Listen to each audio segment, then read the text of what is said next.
La necesidad de crear la maestría en gestión de la cadena de suministro surgió a partir de ver lo que estaba pasando a nivel global, la evolución de los mercados y también a nivel local. La competitividad también de este país no solamente está al nivel de la organización.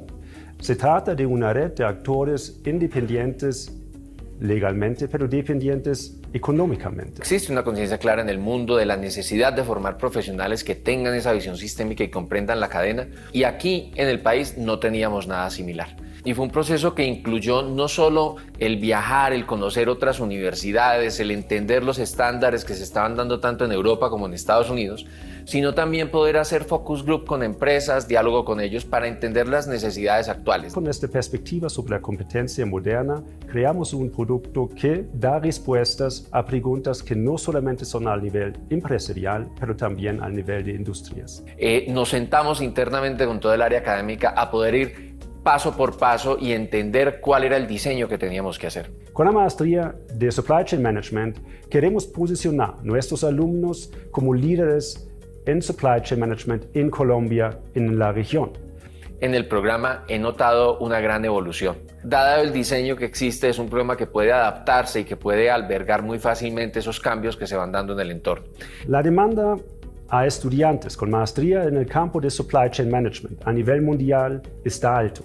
Por eso formamos estudiantes que, con una perspectiva principal al mercado colombiano y latinoamericano, que también están formados para enfrentar los retos en empresas multinacionales que compiten a nivel internacional. Hoy en día, lo que estamos observando en los empleadores, lo que estamos observando en los egresados, es que de verdad tienen estas competencias desarrolladas, saben hacer las cosas, y por eso pues estoy muy contento de lo que hemos logrado hasta el momento. Hola, soy María de Los Ángeles Olave, integrante del equipo ganador del Hamlock Challenge 2020. El Hamlock Challenge es una competencia virtual internacional enfocada en desarrollar soluciones locales a problemas de comunidades relacionadas con logística humanitaria. Participamos con 432 alumnos de todo el mundo y obtuvimos el primer puesto. En 2022, el enfoque del concurso se basó en la resiliencia ante desastres de comunidades vulnerables, como la de los indígenas Wayuu en La Guajira. Antes del COVID-19, esta comunidad ya presentaba disrupciones en la cadena de suministro del agua y durante la pandemia se empeoraron. Realizamos trabajo de campo y analizamos todas estas disrupciones y nuestra propuesta fue un atrapanieblas. Un dispositivo sencillo que se puede construir con materiales locales y al ser instalado en pendientes con niebla puede atrapar gotas de agua suspendidas que se acumulan y fusionan para luego llenar tanques de recolección. Nuestro proyecto ayudó a crear más visibilidad de los desafíos que en pleno siglo XXI aún afectan a ciertas comunidades en Colombia. Y con mi equipo seguimos comprometidas en buscar aliados que hagan que nuestro proyecto se materialice. Es importante conmemorar el comienzo y ver la perspectiva del futuro. Los eventos de los últimos años nos han mostrado que las organizaciones deben repensar sus redes de valor y ser capaces de responder y anticiparse a los retos y a las oportunidades que presenta el entorno. En el futuro, ¿cuáles son los egresados que nos imaginamos? Son egresados que tienen conocimiento sobre inteligencia artificial, sobre adaptación con el cambio climático, sobre también temas de geopolítica. Por ello, creo que el futuro de la maestría será formar a los profesionales en Supply Chain Management para lograr que las cadenas de suministro de sus organizaciones sean resilientes.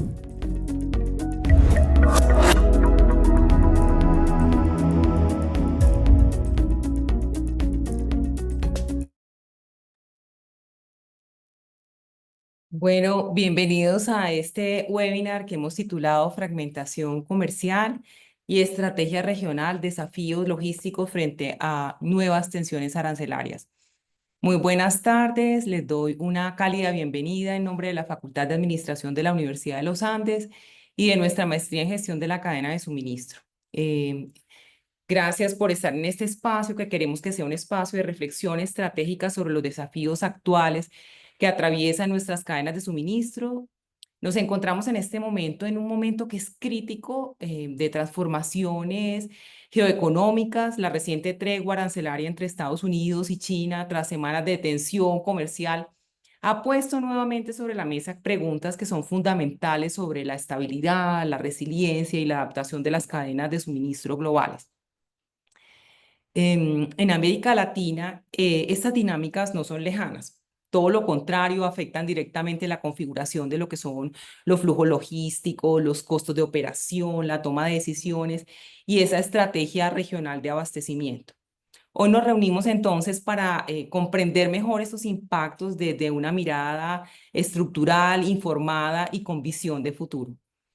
Para esta conversación contamos con un invitado que es excepcional, el doctor Ricardo Sánchez, una de las voces más reconocidas en logística, comercio y desarrollo portuario en América Latina.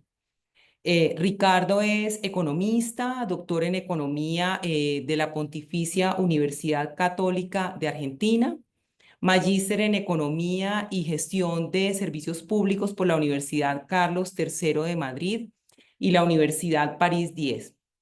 Actualmente es codirector de la cátedra CUNY en logística en la Facultad de Administración de la Universidad de los Andes y también es director del Caribbean Research Institute, vinculado a la Caribbean Shipping Association. Con más de 35 años de experiencia en América Latina, el Caribe, Europa y Asia, ha trabajado en 30 de los 33 países de la región y ha aportado en temas de infraestructura, logística, economía portuaria, transporte marítimo. Fue funcionario senior por más de 2 décadas en la CEPAL ONU, liderando investigaciones y asistencia técnica para gobiernos y organizaciones en integración logística y desarrollo sostenible. Es autor de más de 225 publicaciones.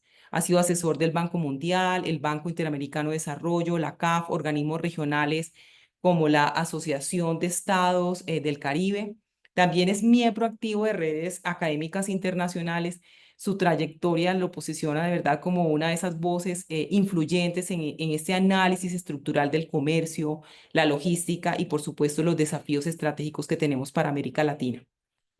Entonces, como punto de partida, pues vale la pena recordar que toda esta reciente escalada arancelaria entre Estados Unidos y China, con aranceles que hemos tenido hasta el 145% en bienes estratégicos, pues provocó una importante disrupción logística que impactó rutas, costos, decisiones empresariales a nivel global. La tregua que fue anunciada hace algunos días, tras esas conversaciones en Ginebra, pues marca ahora una desescalada parcial que nos invita a reflexionar no solo sobre ese poder de este tipo de medidas, sino también cuáles son sus límites y cuáles son esos efectos estructurales en las cadenas de suministro de América Latina.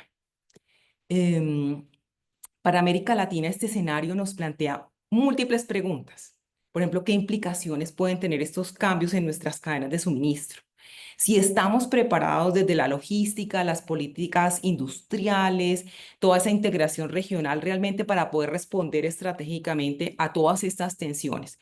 Entonces, Ricardo, te damos la palabra. Sabemos que tu análisis nos va a ayudar a poner en perspectiva estos movimientos y sus impactos reales en la región. A todos los participantes pueden ir escribiendo sus preguntas en el chat durante la presentación. Al finalizar también vamos a abrir un espacio para que quienes deseen puedan intervenir directamente con su micrófono y hacer sus preguntas de viva voz. Entonces, sin más preámbulo, Ricardo, te damos la palabra y muchísimas gracias por acompañarnos el día de hoy. Bueno, muchísimas gracias. Muchísimas gracias, Julia. Muchas gracias por esta oportunidad. Por supuesto, agradecerle también a todos los que se han conectado y seguramente se seguirán conectando para tratar, como decías, un tema que es realmente importante. Posiblemente sea hasta más importante de lo que nos podemos imaginar, ¿no? Y me parece, Julia, que elegiste un tema o un nombre para esta conversación que es muy apropiado, ¿no?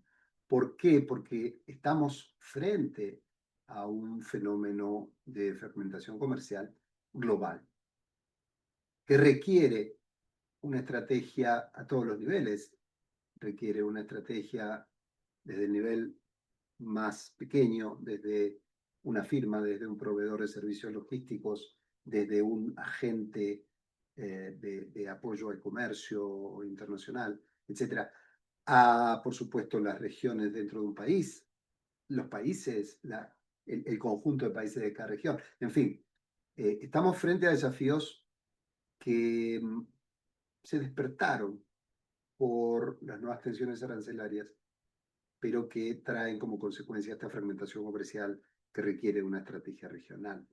En ese sentido, por eso es que elegí esta figura para la carátula, ¿no?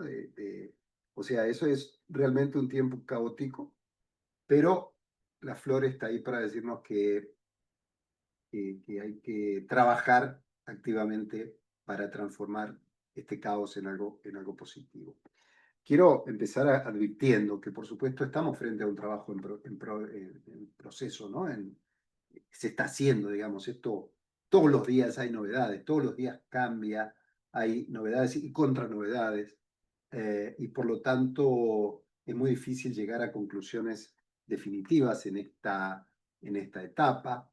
Pero quiero empezar por algunos comentarios que a lo mejor deberían ir hacia el final, pero que me parece razonable plantearlos de entrada. Y la primera pregunta es si estamos realmente frente a una guerra comercial.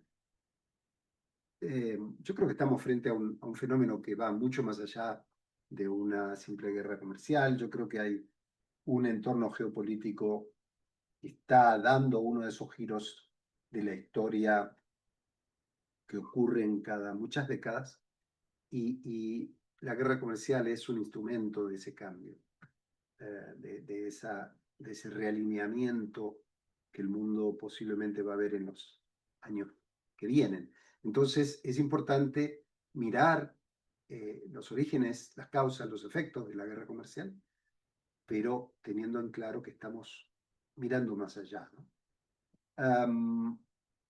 Estamos frente a un reset de la estructura del comercio internacional. Creo, estoy convencido, que hay un antes y un después de abril 2025 o enero, febrero, marzo, abril de 2025. Las cosas se han acelerado y están haciendo un cambio de fondo en la estructura comercial del mundo, por lo que respondía a la primera pregunta, porque esto no es simplemente un tema comercial. Y esto está llevando a que las cadenas de suministros deban reorientarse, diversificarse, regionalizarse. Pero también quiero dejar este mensaje de entrada. Quienes sacan ganadores de este enfrentamiento serán quienes puedan transformarse en hubs logísticos realmente ágiles, que puedan aprovechar a través del reshoring las posibilidades que se están abriendo. Esto también muestra que estamos ante un realineamiento de la relación entre comercio y logística. Tradicionalmente veíamos a la logística yendo detrás del comercio, ¿sí?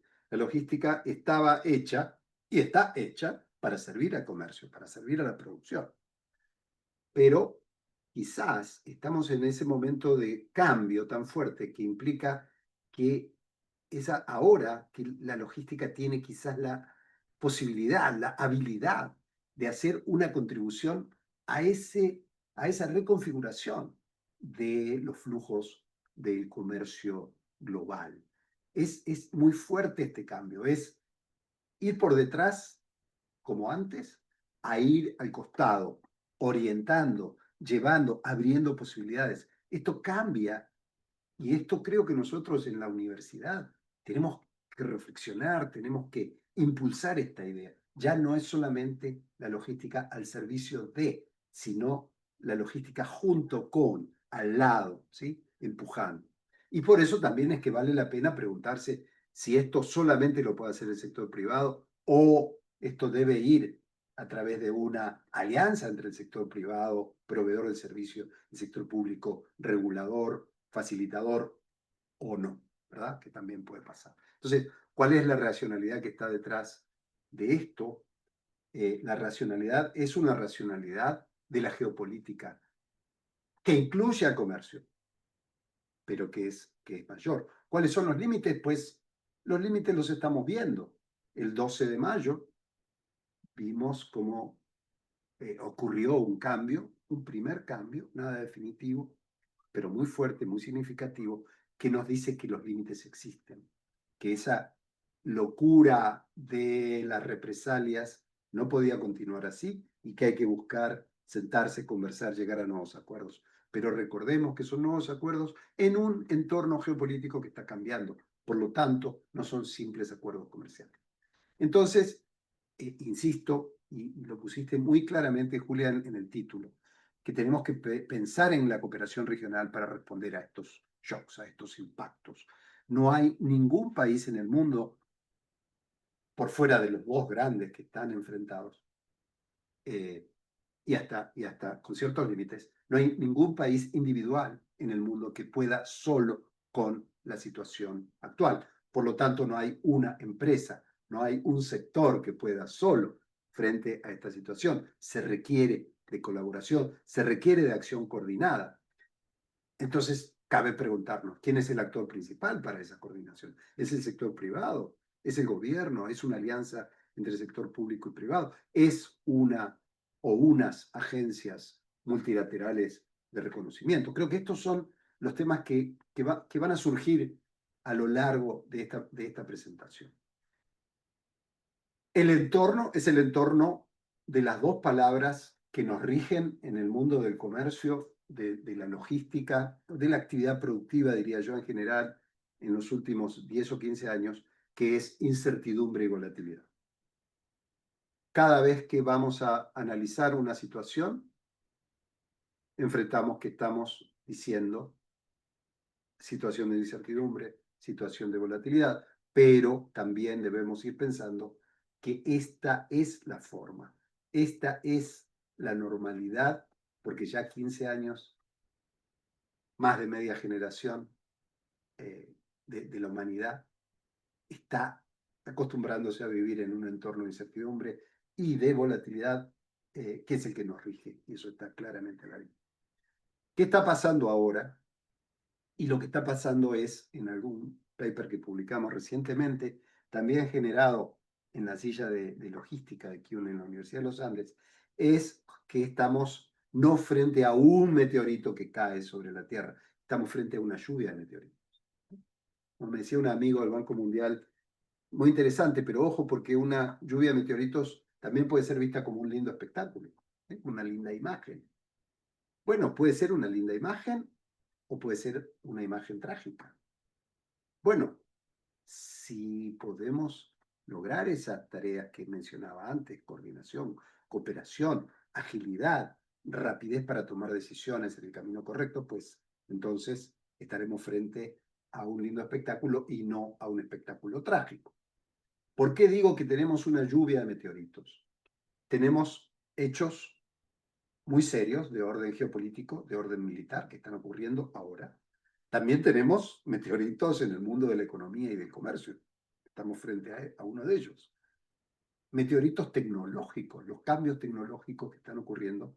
No necesito abundar en esto, pero creo que me entienden perfectamente. También podemos llamarlo figuradamente como meteoritos. Tenemos meteoritos desde el punto de vista del impacto del cambio climático, de los problemas de salud, del cambio en el comportamiento demográfico que tiene la humanidad. Eso es también un meteorito. Y cuando hablamos de lluvia de meteoritos, es que todas estas cosas están ocurriendo al mismo tiempo.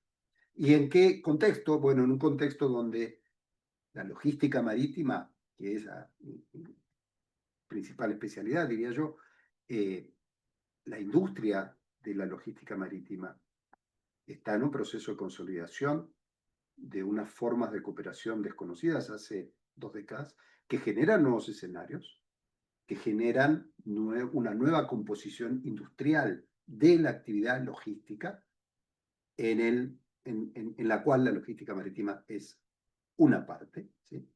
Importante, pero una parte. Y esto está llevando a medidas proteccionistas, como estamos viendo, a nuevas medidas regulatorias que han llegado en algunos casos al paroxismo. Estamos viendo nuevamente fenómeno que en las últimas décadas se había dado por desaparecido, la reaparición, la emergencia, como salen a la luz nuevas líneas marítimas de shipping, ¿sí?, nacionales. Esto, de la mano de la globalización, se había llegado a la conclusión de que las líneas navieras iban a ser solamente las globales, pero estamos viendo cómo países muy fuertes, muy importantes hoy y en los próximos años, están poniendo en marcha políticas para generar sus propias líneas navieras nacionales. ¿Sí? Veamos entonces todos estos hechos, estos shocks. Voy a hablar un poco de los shocks externos, cómo han impactado a la logística marítima. Y esto también es otro estudio que hicimos en la silla, para ver la relación entre esos meteoritos, ¿sí?, y la evolución del comercio marítimo internacional. Para empezar, para aclarar, al analizar la evolución del comercio internacional en los últimos 25 años, lo que vemos claramente son las dos cosas que marcaba antes. Uno, volatilidad, lo ven en la línea naranja, eso es una indexación del valor del comercio internacional de bienes en estos 25 años. ¿Sí? Y al mismo tiempo vemos una clara tendencia positiva, que va perdiendo un poco de pendiente, pero la tendencia es evidente. 2024 fue un año de mucho mayor valor del comercio internacional que el 1999, lo cual está a la vista. Si lo miramos ahora desde el punto de vista de esa misma actividad comercial, ahora en contenedores marítimos, ¿sí?, es lo que estamos viendo en las líneas grises, en las columnas grises. Esto es una serie de tiempo. Como ustedes saben perfectamente, una serie de tiempo tiene tres componentes: ciclo, tendencia y estacionalidad. Por lo tanto, para hacer un análisis correcto, debemos quitar el ciclo, debemos quitar la estacionalidad, y es lo que estamos haciendo en este gráfico. Para no perder mucho tiempo, lo explico así. Vamos tomando los datos duros, ¿sí?, de la realidad, comercio marítimo por contenedores, le quitamos la estacionalidad, le quitamos el ciclo y nos queda finalmente la tendencia, que es esta línea azul. ¿Por qué? Porque entonces vamos a poder hacer un análisis sin esos ruidos que la econometría o los métodos matemáticos de análisis suelen, digamos, nos dicen hay que evitar esos ruidos, ¿no? Entonces nos quedamos con esa línea azul. Esa línea azul representa, como lo vemos aquí, es la misma línea, representa la evolución del comercio internacional marítimo vía contenedores, sin estacionalidad, sin ciclo, solo la tendencia. Y ahí vemos otra vez la volatilidad. Vemos caídas, ¿sí? Vemos caídas, vemos amesetamientos, ¿sí?, aunque en el largo plazo la tendencia es positiva, claramente. Pero entonces, ¿qué nos interesa ver? Es qué fenómenos externos al negocio marítimo, al negocio del comercio internacional, provocan estas caídas, estas subidas, estos amesetamientos. Y este es el estudio que hicimos, que publicamos, que vamos a presentar ahora en una conferencia, pero que ya está listo desde hace un par de meses. Y ahí observamos el efecto. Van a ver que son distintos shocks que están marcados con colores, ¿sí?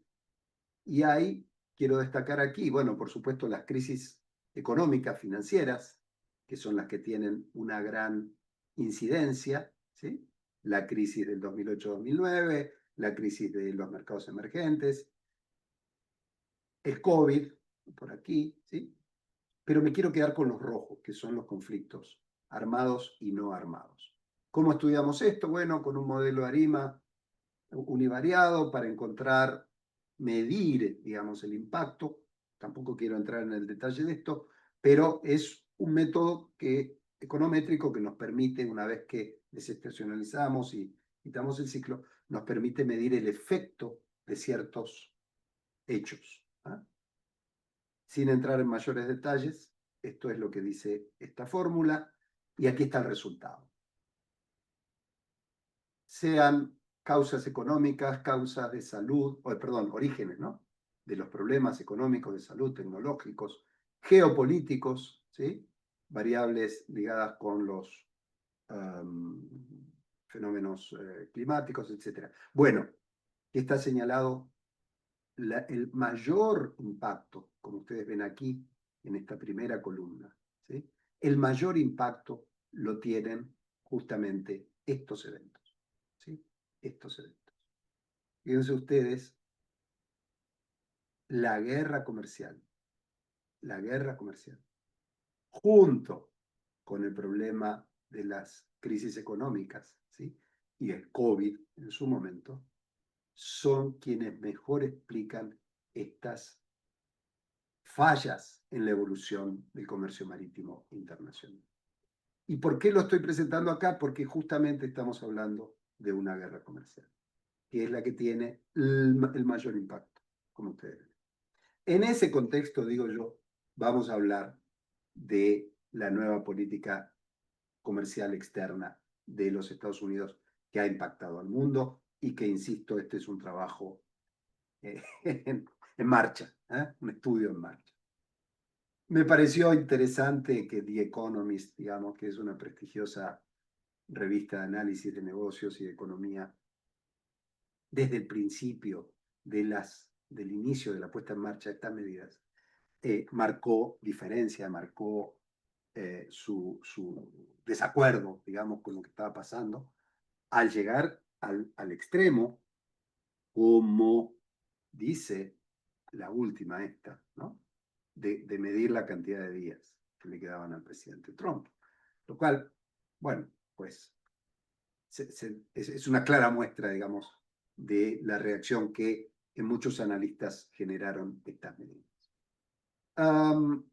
Y no son solamente medidas arancelarias. Eso también parece importante, voy a volver en algún momento sobre eso. También hay medidas que son no arancelarias y que son extremadamente peligrosas, digamos, riesgosas.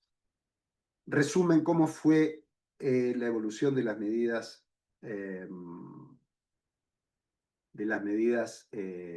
iniciadas por los Estados Unidos y la retaliación que tuvo por parte de China. Bueno, comenzó en febrero, se agudizó en marzo, y en estos 7 días de abril llegó al paroxismo, digamos. Es decir, aquellas medidas arancelarias que la administración Trump había llevado hasta el 20% como arancel medio, digamos, en 9 días de abril llegó hasta el 145%. Que vemos por el lado de la derecha la reacción, la represalia, digamos, tomada por el contrincante, ¿no? China. Empezó, como ustedes van a ver, siempre es una respuesta retaliativa. Una medida del 1 de febrero tiene una contramedida del 4 de febrero, una medida del 3 de marzo tiene una contramedida del 4 de marzo, y así, 2 de abril, 4 de abril, 8 de abril, 9 de abril, 9 de abril, 11 de abril. Se imaginarán que no es posible que exista un comercio entre las dos primeras potencias del mundo con aranceles del 125 al 145%. Esto lleva a también observar, cosa que es importante ahora, una diferencia en la reacción, ¿no? Ustedes ven acá que la reacción del contrincante de China siempre fue menor, como represalia que la conducta inicial que dio lugar a esa represalia. Y yo creo que eso también tiene su razón de ser, que vamos a ir conversando después. Esto es un poco lo que provocaron estas medidas y contramedidas retaliativas, y ese dibujo de la izquierda suena un poco representativo, digo yo, de cómo se fueron dando las cosas. Por un lado, como con mucho enojo. Recuerden que se llegó a pensar, se llegó a amenazar en una tasa arancelaria del 245%, ¿no? Y del otro lado, alguien que lo esperaba, que lo miraba, que se tomó un cafecito, y que fue provocando, y esto es lo llamativo, que es en tan poco tiempo, ¿sí? Fue provocando reacciones increíbles. Creo que Shipping Watch lo dice muy claramente. Ese slowing down que se produce por las medidas arancelarias del gobierno de los Estados Unidos, pues movilizan, ¿no? Hacen temblar los pilares de la logística marítima internacional o de la logística internacional. Pero a su vez, me llama también, y por eso lo agregué aquí, la declaración de la derecha, ¿sí? Que es una declaración de dos históricos aliados de los Estados Unidos, ¿sí? Japón y Corea, juntándose con China y con el ASEAN, ¿no? Formando esto que se llama el ASEAN Plus 3, donde es una declaración, fíjense la fecha, 4 de mayo, de estos ministros de finanzas y presidentes de bancos centrales de las potencias principales asiáticas, incluyendo tradicionales aliados de los Estados Unidos, diciendo tenemos que defender el multilateralismo, tenemos que defender un sano comercio global. Y esto en tan poco tiempo es una reacción que nos da luces acerca de que estamos realmente frente a un cambio, posiblemente a un cambio histórico. Primera reacción de los mercados después del 2 de abril, llamado el Liberation Day. Se desplomaron las bolsas. Esto es el Standard & Poor's de los Estados Unidos. Fíjense ustedes cómo desde asumir, digamos, la presidencia de los Estados Unidos hubo cierta volatilidad en la bolsa, pero en el promedio, digamos, se mantuvo alto. A finales de febrero, cuando ya las medidas arancelarias estaban tomando tanto peso, digamos, comienza a desplomarse la bolsa. Claramente las medidas del 2 de abril son las que generan ya también caídas muy fuertes, y lo que ocurre hacia el final de abril provoca esta caída, y si ustedes miran acá, es haber pasado de 6.150 puntos a menos de 5.000. ¿Se entiende? Es decir, estamos hablando de una caída casi del 20%, ¿no? Histórica. Porque, un poco también porque el temor de que esta escalada arancelaria recordaba la escalada arancelaria previa a la gran crisis de 1930, que terminó en un desastre económico para los Estados Unidos. Y creo que ese temor ayudó a también se expresara en las bolsas. En este caso, en la bolsa de los Estados Unidos. ¿Qué pasó con la logística frente a estos problemas? Bueno, pues importadores de los Estados Unidos cancelando o congelando compras hechas a sus proveedores chinos por miles de millones de dólares, ¿no? Todo tipo de productos, juguetes, ropa, decoración, incluso partes de tecnología, ¿no? Mucho más desarrollada. Ese congelamiento debido justamente a la incertidumbre generada por la escalada arancelaria, ¿no? Incluso en algún momento quedando al borde de la insuficiencia de inventarios, ¿no? También por el lado de China, líneas de producción paradas, trabajadores suspendidos, acumulándose mercancías que no tenían salida, muchas alarmas en el sector logístico en ambos lados, pero principalmente en los Estados Unidos. Habrán visto fotos de puertos sin barcos, ¿eh? Algunos puertos, por supuesto, algunos puertos, porque en otros se dio el fenómeno contrario, ¿no? De congestión, que también lo vamos a ver después. Pero, en definitiva, en el promedio, menos barcos llegando a los puertos, empresa de transporte terrestre, o sea, de distribución hacia el hinterland, suspendiendo actividad, incluso cancelando compras o actualización de vehículos. Se llegó a la mitad del máximo momento del conflicto a que la demanda global en la cadena de suministro quedó al nivel más bajo registrado desde la pandemia de COVID-19. Esto quiere decir que los fabricantes, los distribuidores, habían acumulado tantos inventarios que estaban ya pausando pedidos a la espera de que se resuelva de alguna forma esa guerra comercial. Al mismo tiempo se produjo, especialmente en abril, que la importación de contenedores, o sea, contenedores llenos, obviamente, ¿no? Hubo un aumento incluso respecto al mes de marzo. ¿Por qué? Por el adelantamiento de compra, especialmente cuando se firmó esa tregua, ¿no? Que apareció en algún momento. ¿Cuál es el volumen de ese comercio, ese intercambio? Bueno, solo Estados Unidos le exportaba a China, o le exportó el año anterior, casi 150.000 millones de dólares, 150.000 millones de dólares solo en bienes, energéticos, agrícolas, maquinaria, electrónicos, incluso aeronaves o partes de aeronaves. Eso en la logística marítima, pero también fíjense que en la logística aérea, ¿no? El tráfico de carga aérea desde Asia a Estados Unidos cayó un 20%, entre un 20 y un 30%. Eso es poco, o sea, podría ser poco porque el volumen de importaciones por avión es apenas el 0.5% del total.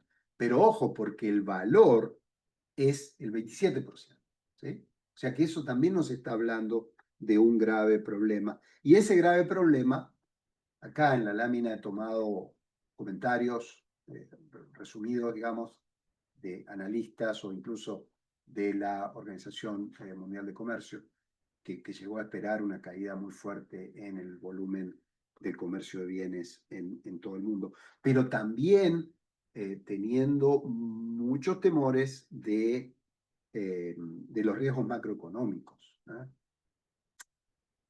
Desempleo, inflación, digamos.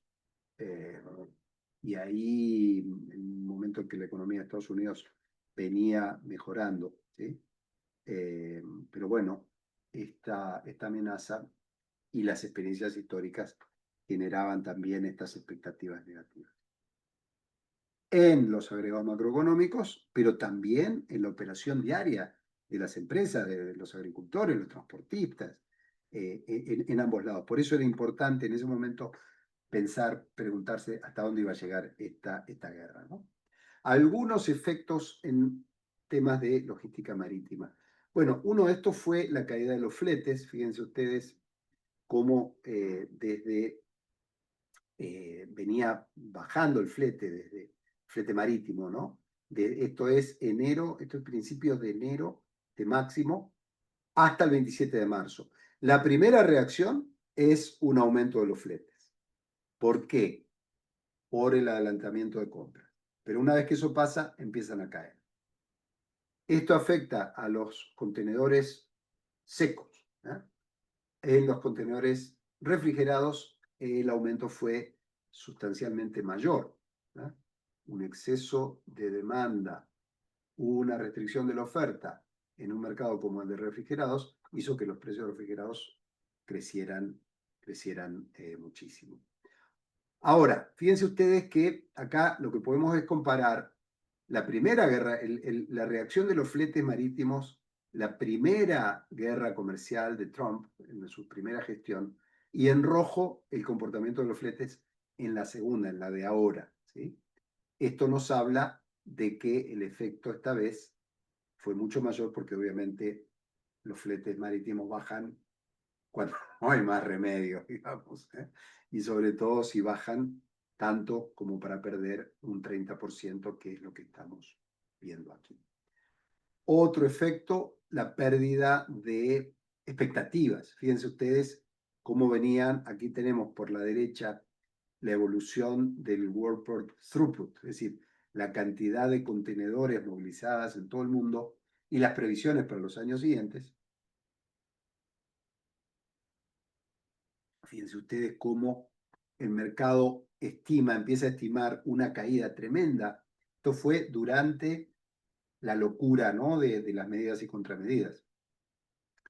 Se desploma la expectativa de crecimiento de la actividad y en ese momento lo que se esperaba era que recién en el 2026 recuperaríamos el nivel de actividad de contenedores marítimos del 2024.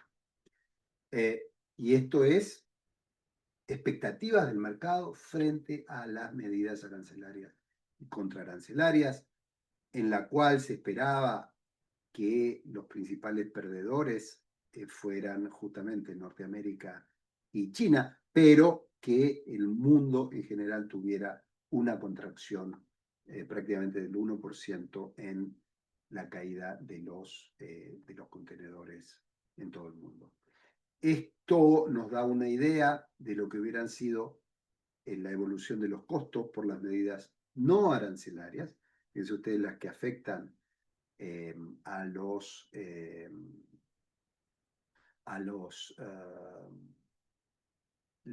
fletes, digamos, realizados por compañías que usaban naves chinas en ese momento, frente a otros que no, con lo cual acá hay un desincentivo y acá provoca esto una ruptura tremendamente fuerte en el mercado, porque obviamente todos se van a querer ir de acá, pero esto no les va a dar la capacidad, digamos, ¿eh?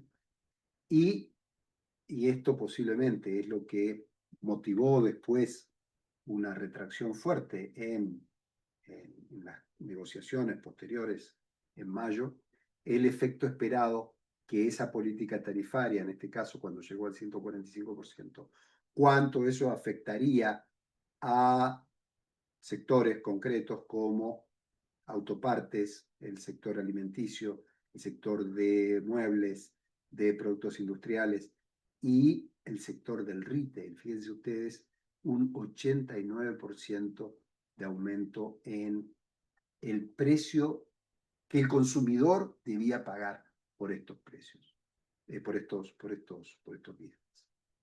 El otro tema fue, como vimos, una fuerte, o estamos viendo ahora, una fuerte expansión, aumento de la congestión portuaria. Fíjense ustedes, esto es en el mundo, ¿sí?, global. Fíjense ustedes, si tomamos un año antes, el nivel de congestión en los puertos se ubicaba por acá, y fíjense cómo rápidamente, a partir de esta escalada de medidas, prácticamente se multiplicó por 2, o sí, casi por 2, en el mundo, ¿no?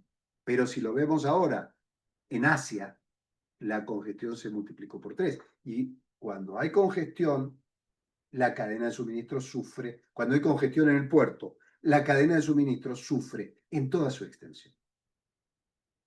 No solamente en el puerto de origen, en el puerto de destino, sino también en toda la cadena de distribución. 12 de mayo, último minuto, noticias, buenas noticias y algunas expectativas. Esto, como veíamos antes, la escalada de medidas tarifarias, está ojo por ojo, ¿no? Medidas y contramedidas por el lado de la administración de los Estados Unidos y de China, cómo se fue dando esta escalada para finalmente el 12 de mayo anunciar ese acuerdo provisional que redujo notoriamente los aranceles máximos. Cada uno de ellos quitó un 115% del nivel máximo al que había llegado, con lo cual quedaron por 90 días las tarifas fijadas en un 30% para los Estados Unidos, importaciones de China a los Estados Unidos y al revés de un 10%. Algunos ven en esto que, bueno, finalmente los Estados Unidos están logrando imponer sus objetivos, mayores aranceles, pero ojo porque este 30% es muy alto y en cambio este 10% es en comparación, por supuesto, un espaldarazo para la industria china. Ahora, yo digo, nosotros, América Latina, que estamos en este grupo del 10%, ¿sí? Y en principio yo he escuchado decir a gente, bueno, 10% tampoco es tanto. Sí, mire, ¿cuánto era antes? ¿Cuánto era en enero de este año? Estaba alrededor del 2%, entre el 2 y el 2,5%. Y ahora se nos va todo al 10%. Por eso es que son buenas noticias en el sentido de que hay una voluntad de negociar y que hay una, por lo menos se detuvo esa parafernalia de intercambios, digamos, de medidas y contramedidas, pero cuando uno vemos la suspensión de las medidas, la reducción de los aranceles, la suspensión de las medidas adicionales, ojo, porque eso es para el acuerdo Estados Unidos-China. Para nosotros, América Latina, todo sigue como era el 2 de abril, digamos, ¿sí? Con una tasa del 10% que hasta ese momento había sido de menos del 2,5%. Entonces, bien, en cualquier caso, insisto, son buenas noticias. Veamos qué expectativas esto genera. Después del acuerdo, las bolsas volvieron a subir, pero se mantiene la incertidumbre. Y ahora voy a decir por qué, a mi juicio, se mantiene la incertidumbre. Esto, más allá de que, como ustedes ven aquí, después de aquella caída tan fuerte de las bolsas, cuyo máximo estuvo por acá alrededor de la mitad de abril, se produce en estos días especialmente esta recuperación. Se llega a un nivel que no es el del inicio de la gestión del presidente Trump, pero por lo menos muestra una tendencia positiva. Pero hay muchas dudas, persiste la incertidumbre. Solo para poner tapas de noticias que se han estado viendo entre ayer y hoy, el presidente de BlackRock dice sí, pero esto no nos da certeza. Los mercados seguirán volátiles hasta no saber qué es lo que va a ocurrir después de los 90 días del acuerdo. Otros, ya dentro del sector del shipping, sostienen, y con cierta razón, que esa turbulencia y la congestión amenazan al mercado de cargas, ¿sí? Aun cuando está este acuerdo de pausar, digamos, las medidas o dejarlas en esos límites que estábamos viendo antes. Yo pienso que, a pesar de que es una buena medida, hay que ser muy prudente, muy cauto. Y digo por qué. Primero, por la naturaleza provisional que tiene el acuerdo de los 90 días. 90 días no es nada. 90 días lo que logra es mantener la volatilidad, la incertidumbre. ¿Por qué? Porque no resuelve las causas estructurales del conflicto. No se mete con los subsidios, que es un tema fuerte para discutir. No se mete con los temas de propiedad intelectual, ni con los temas de acceso a mercados. Es decir, los temas gruesos de fondo con el acuerdo no tienen. El acuerdo lo único que hace es reducir por 90 días el máximo de aranceles que se había llegado. Entonces, el acuerdo no aborda reformas estructurales, no cambia la orientación de los modelos económicos ni de China ni de los Estados Unidos. También hay quienes sostienen que Estados Unidos ha sido ganador en esta en esta puja. Y hay quienes lo discuten, ¿no? El enfoque del presidente Trump, basado en lograr acuerdos bilaterales, y por eso se levanta ahora el acuerdo con Gran Bretaña, el acuerdo logrado con China. Bueno, esos acuerdos bilaterales y la imposición de un piso arancelario del 10% a todos los socios comerciales también es criticado por su ineficiencia histórica. Estados Unidos nunca le ha ido bien poniendo excesivas medidas arancelarias, pero también porque ignora sus propios desequilibrios macroeconómicos. En esto hay que ser muy, muy cauto, digamos. Es muy relevante que se haya logrado una distensión comercial, que se haya abierto una ventana de oportunidad para solucionar problemas más duraderos, digamos.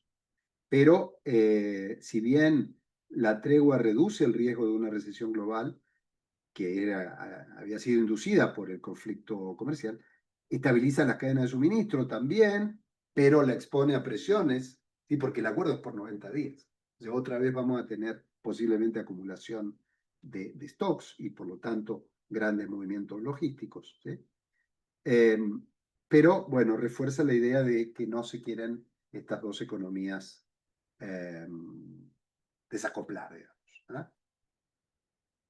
Quiero dejar el tiempo para las preguntas, pero ¿qué puede implicar esto para los exportadores, para los importadores? ¿Qué política? ¿Qué es aconsejable, digamos? Bueno, lo que hicieron, pausar los envíos, medir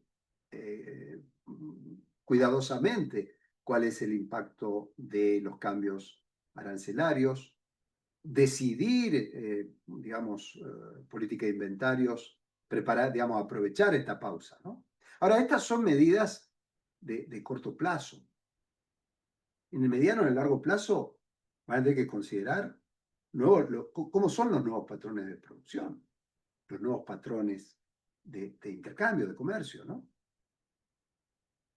Algunos seguramente ya están viendo que entre sus decisiones posibles, mover la producción a otros países que no sean tan afectados por la medida. Ahora, ahí yo digo, ojo, porque recuerden cómo Vietnam fue beneficiado por esto cuando la primera guerra comercial 2018 y ahora enfrenta unos niveles arancelarios, si se confirmaran, realmente muy altos, con los cuales posiblemente otra vez habrá industrias que buscarán ahora salir de Vietnam. Entonces, esto no es sano para nadie, ¿verdad? Esto no es sano para nadie. Ahora, ¿qué pasa desde el punto de vista de la logística? Lo que decía al principio. La logística está en el corto, en el mediano y en el largo plazo. Y ahora ya no es ir atrás de, ahora es enseñar el camino, acompañar, ir de la mano con las decisiones de la producción y el comercio. ¿Y cuál es la buena noticia para todos nosotros? Pues que sí, todos van a necesitar más expertos logísticos, más calificados y del tipo de los que salen de la maestría de Supply Chain de la Universidad de los Andes. Muchísimas gracias. Quedo atento a las preguntas. Ricardo, excelente exposición, muchísimas gracias. Entonces abrimos el espacio para las preguntas. Aprovechemos estos minutos para poder abordar diferentes inquietudes que tengamos con Ricardo. Tú tienes una pregunta. Wilson. Hola Julia, hola Ricardo, buenas noches. Gracias por la presentación. Ricardo, una pregunta. Esas tensiones que tú explicaste, ¿qué impacto positivo o negativo tienen en Latinoamérica, que es el mercado en que nosotros habitualmente nos movemos? Mira, América Latina claramente va a estar afectada por estas tensiones porque ¿qué es lo que nos va a pasar? Que vamos a perder por lo menos un trimestre, ¿sí? Viendo qué pasa, corriendo atrás de los problemas. Y ahí se habla de suspensión de decisiones de inversión, por ejemplo. Ahora, yo pienso que no podemos hablar de una recesión, ni en el mundo ni en América Latina. Sí vamos a ver, en mi opinión, una desaceleración de la actividad económica. Eso me parece muy importante aclararlo, porque en algún momento se temió, y con fundamento, de una situación recesiva en el mundo. Te imaginarás que si hay recesión en China y en Estados Unidos, pues el mundo se cae a pedazos, ¿no? Pero yo creo que hoy por hoy no enfrentamos ese riesgo. Sí lo enfrentamos en medio de toda esta locura de medidas y contramedidas, pero América Latina va a salir afectada por lo que te decía. Primero porque este trimestre, pues, nadie sabe muy bien qué hacer.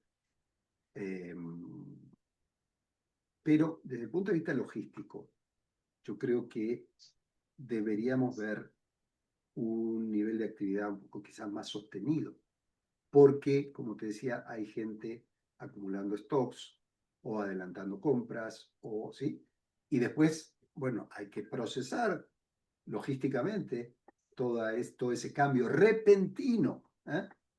Y después va a haber que aguantar la baja, porque si acumulaste stocks durante un trimestre, no quiere decir que el siguiente trimestre vas a vender todo lo que acumulaste. Bueno, ahí va a ser muy importante trabajar en conjunto, por ejemplo, con la parte financiera de las empresas. Es decir, bueno, a ver, ¿cómo soportamos este cachetazo en conjunto, ¿sí? Ahora, desde el punto de vista logístico, yo veo que vamos a tener bastante nivel de actividad. Gracias. De acuerdo. Gracias. Ricardo, ¿cómo nos preparamos para esta lluvia constante de meteoritos? Tenemos esto, pero no sabemos en el corto o mediano plazo que viene. ¿Cómo nos preparamos en las diferentes cadenas de suministro, especial, bueno, latinoamericanas, pero haciendo un zoom en las empresas colombianas para poder resistir, para poder ser más resilientes? Yo pienso que hay, al mismo tiempo que están estas amenazas, ¿sí?, también hay oportunidades.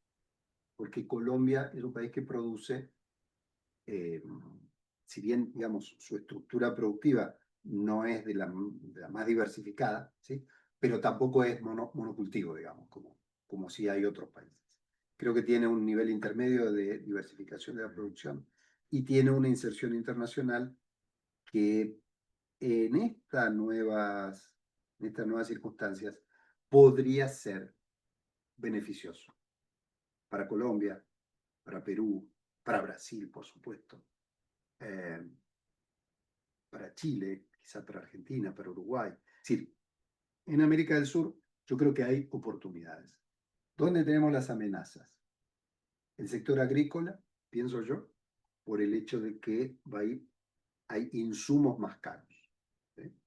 Insumos, maquinaria agrícola, fertilizantes, incluso semillas, van a poder estar más caros afectados por unos nuevos aranceles que hacen que el insumo sea más caro y por lo tanto se altera la estructura de costos de ese sector de producción.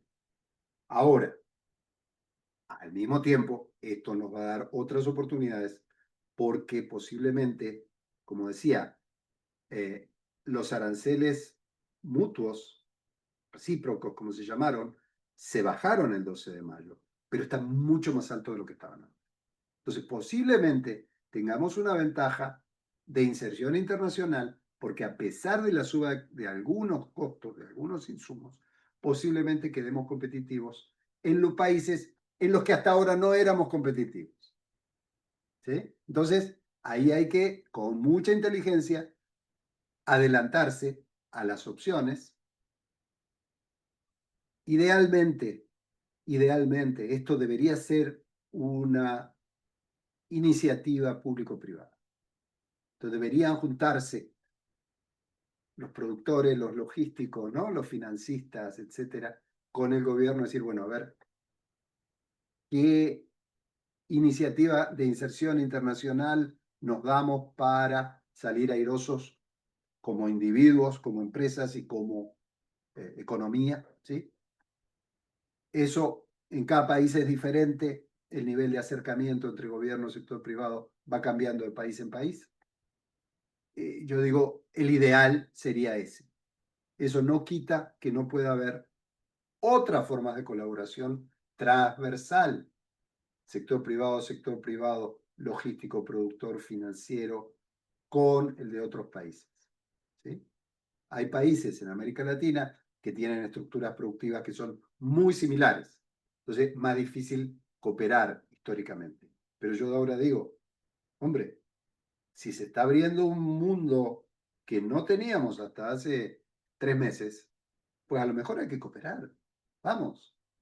¿Sí? Entonces, el ideal para mí sería una gran concertación público-privada para poder aprovechar mejor estas oportunidades.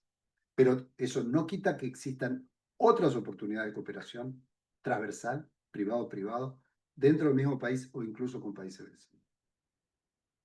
Gracias, Ricardo. Tenemos una pregunta de Oscar Medina. Adelante, Oscar.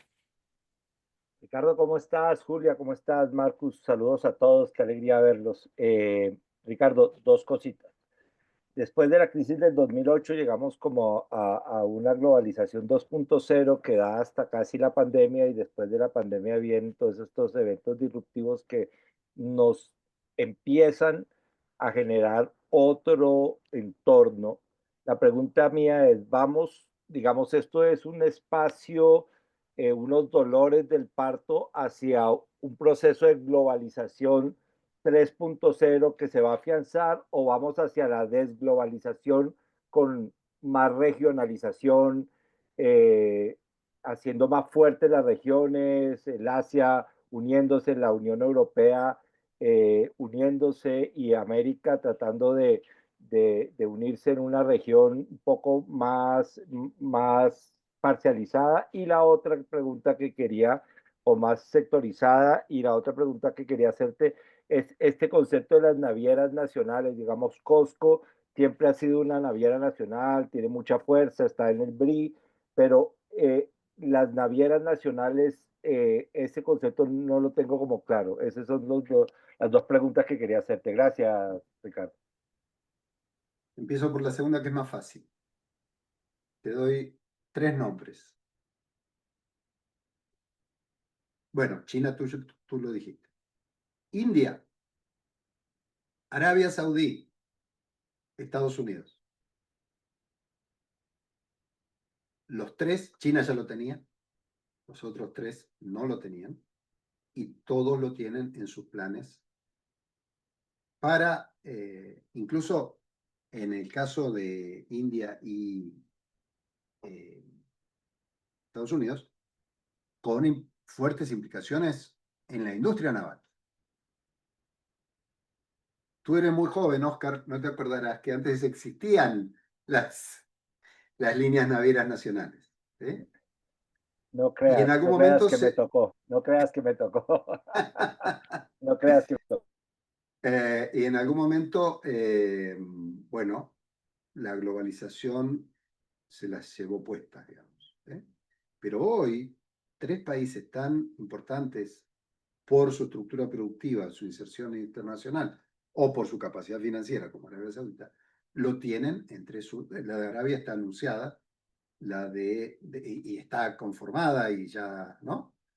Y se han estado llevando gente de todo el mundo a trabajar con ellos. En India está dentro del plan estratégico marítimo portuario, muy serio, también con planes para la industria naval. Y Estados Unidos, bueno, lo ha declarado el presidente Trump, incluso con esta medida que no sé qué destino va a tener, de poner una tasa extra a los barcos que hubieran sido fabricados en China. Entonces, esa es una realidad que vertiginosamente se ha estado generando. Veamos después cómo funciona, hasta dónde llega, no lo sé, pero es algo que hace 2 años, ¿quién iba a hablar de esto? Después, el tema de globalización o desglobalización. Yo creo que yo me voy por la tercera posición, digamos. Yo creo que hay una globalización diferente con mayores componentes de regionalización, ¿sí? Pero de ninguna forma hay una desglobalización. En mi opinión, no, la desglobalización no le serviría a China, digamos.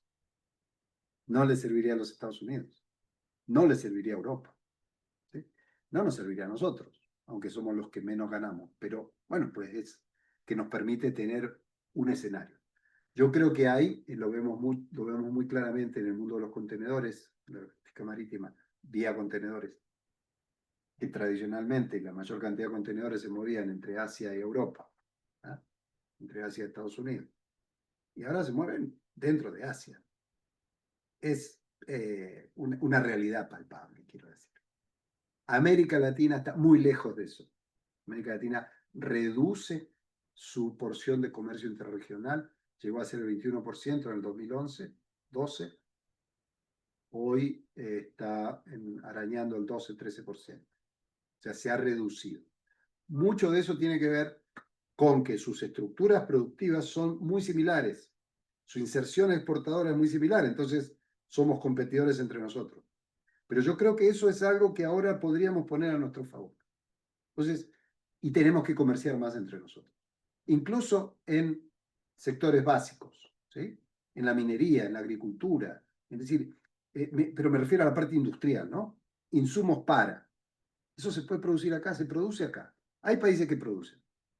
Chile produce, por ejemplo, maquinaria para la minería. Argentina produce maquinaria para el sector agrícola. Colombia produce maquinaria para el sector cafetalero. Digo, solo para poner ejemplos, no para hacer un inventario, ¿eh? Bueno, ¿por qué no comerciar entre nosotros? Eso es colaborar de forma inteligente. Gracias, Ricardo. Muchas gracias, Ricardo. Pues vamos a un último minuto. Tenemos una pregunta en el chat de Alonso Hernández. Dice, la logística internacional de transporte de vehículos, buque ro-ro, es bastante particular y seguramente sufrirá por la misma incertidumbre de los diferentes mercados. Ricardo, ¿cómo visualiza los efectos hacia la oferta de transporte ofrecida por las navieras, especialmente hacia Latinoamérica? A ver, lo visualizo en el escenario actual. Se mantienen los aranceles altos, ¿sí? Para autopartes y para vehículos terminados.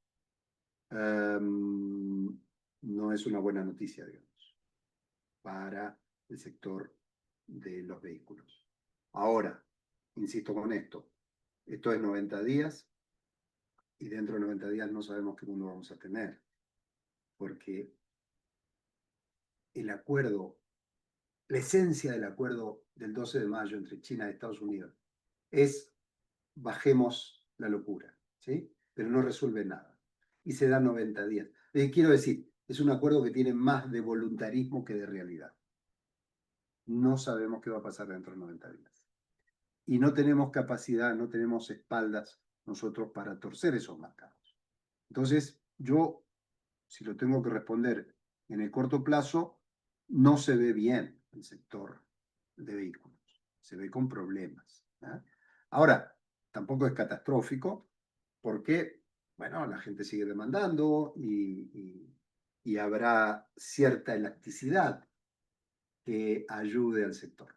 Pero no es para ser así súper optimista. Perfecto, bueno, Ricardo, muchísimas gracias y a todos los participantes. Muy interesante la conversación, esto daría para toda la noche, pero, pero ya tenemos que cumplir con el horario. Cordialmente, tú sabes, esta es tu casa, Ricardo. Esperamos verte pronto aquí, tenerte aquí en la universidad y poder generar este espacio, ojalá presencial con todos nuestros estudiantes, egresados y todos aquellos que quieran unirse a esta comunidad de Supply Chain Management que, como tú lo dices, cada vez requiere mayores competencias, tiene mayores retos, pero también igualmente mayores oportunidades. Entonces, un abrazo muy grande, Ricardo, y muchísimas gracias de nuevo. A la orden. Muchas gracias. Gracias, buenas noches. Gracias, hasta luego. Gracias, buenas noches, un abrazo a todos, suerte. Buenas noches. Hasta luego.